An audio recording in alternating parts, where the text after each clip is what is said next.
ಒಂದು ದಿನಕ್ಕೆ ಇಷ್ಟು ಲಕ್ಷಾಂತರ ಜನಕ್ಕೆ ದಾಸೋಹ ನಡೀತಾ ಇದೆ. ಧರ್ಮಸ್ಥಳದಲ್ಲಿ ಅದ್ಭುತವಾದಂತಹ ಪ್ರಸಾದ ಸೇವನೆ ಆಯಿತು. ಅದ್ರ ಬಗ್ಗೆ ಎರಡು ಮಾತಿಲ್ಲ.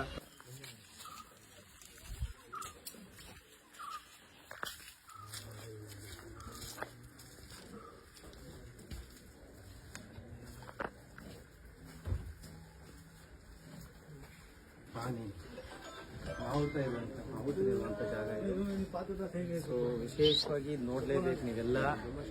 ನೋಡ್ರಿ, ಅದ್ಭುತನ, ಗಜರಾಜನ.